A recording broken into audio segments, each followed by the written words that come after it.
আইয়ুব আলাইহিস সালামের শরীরে পোকা হয়েছিল, এই তাফসীর মিথ্যা। বনি ইসরাইলের কাহিনী চলবে না, অসংখ্য মিথ্যা তাফসীর রয়েছে। ইব্রাহিম আলাইহিস সালাম 3 দিন 300 উট জবে করেছিলেন, এই তাফসীর মিথ্যা। ইব্রাহিম আলাইহিস সালাম ছেলেকে কুরবানি করার সময় চোখে কাপড় বেঁধেছিলেন, এই তাফসীর মিথ্যা। ইউসুফ আলাইহিস সালামের সাথে জুলাইখার বিবাহ হয়েছিল, এই তাফসীর মিথ্যা। দাউদ আলাইহিস সালাম জনৈক মহিলার প্রেমে পড়েছিলেন, এই তাফসীর মিথ্যা। হারুত মারুত দুইজন ফেরেশতা জোহরা নামক মেয়ের প্রেমে পড়েছিল, এই তাফসীর মিথ্যা। এই দেশের মাটিতে লক্ষ লক্ষ মিথ্যা তাফসীর আছে। এই দেশের তাফসীর মাহফিল বন্ধ করুন।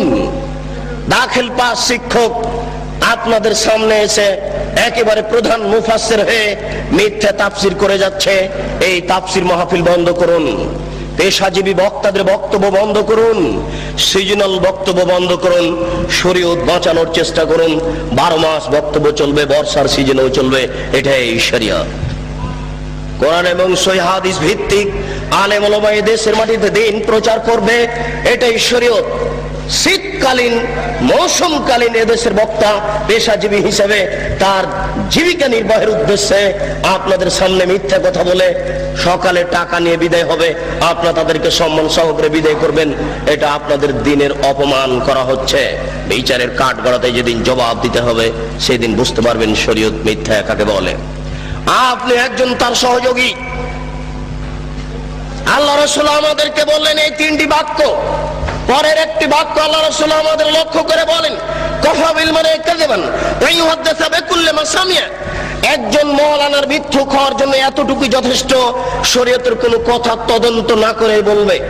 একজন মাওলানা সাহেবের মিথ্যুক হওয়ার জন্য এতটুকুই যথেষ্ট, একটা শরীয়তের কোনো কথা তদন্ত না করেই বলবে। একজন মাওলানা সাহেবের মিথ্যুক হওয়ার জন্য এতটুকুই যথেষ্ট, শরীয়তের কোনো কথা তদন্ত না করেই বলবে।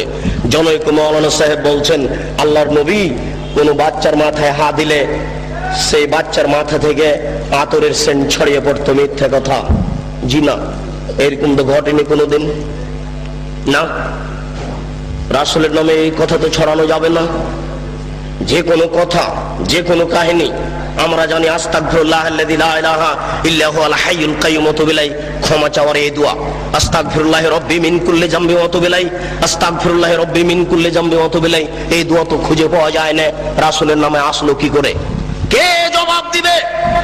ঢাকা শহরের বংশালী হচ্ছে আহলে হাদিসের মূল ভিত্তি। বংশালের সুযোগ্য জ্ঞানী মানুষই জবাব দিবে। জবাবের জন্য ঢাকা বংশালী দায়ী মূলত, আমি এটাই মনে করি। এখানে আহলে হাদিসের মাদ্রাসা আগে স্থান পেয়েছে, বংশালের মানুষেরাই ঢাকা শহরে আগে থেকে ভিত্তি স্থাপন করেছে। আমরা গ্রাম প্রত্যন্তল থেকে একেবারে পল্লী এলাকা থেকে বংশালে যখন পৌঁছি তখনই মনে করি আহলে হাদিস অধ্যুষিত এলাকায় পৌঁছেছি, এটা আমাদের গৌরবের বিষয়। বংশালের বড় বড় সুবিজ্ঞ মানুষ এর জবাব দিবে। যেই দিন বুদ্ধি হয়েছে সেই দিন থেকে দেখেছি একফিরুল্লাহ লানা ওয়া লাকুম সালাম দেওয়ার সময়তে এই দোয়া পড়ে আসি। আমার শিক্ষক চাচা মক্তবে মসজিদে আমাদের কি পিটিয়ে এই দোয়া মুখস্থ করিয়ে নিয়েছেন। এই দোয়ার ভিত্তি কোথায়? কে জবাব দিবে? জবাব দিবে কে? জবাব দেওয়ার জন্য কে প্রস্তুত রয়েছে? আমি সংক্ষিপ্ত আকারে বলে যাচ্ছি, এদেশের এক শ্রেণীর আলেম ধর্ম বিকৃত করছে। আপনারা এটা বিশ্বাস রাখেন তাহলে আপনারা হক পাওয়ার চেষ্টা করবেন। মাছ দিয়ে ভাত খায় মানুষ, কাঁটা ফেলে খায়, বুদ্ধি আছে, কাঁটা সহ খায় না। অতএব শরীয়ত যেটুকু জানতে চাইবে, যেটুকু জানতে হবে সেটুকু প্রমাণ সহকারে জানতে হবে।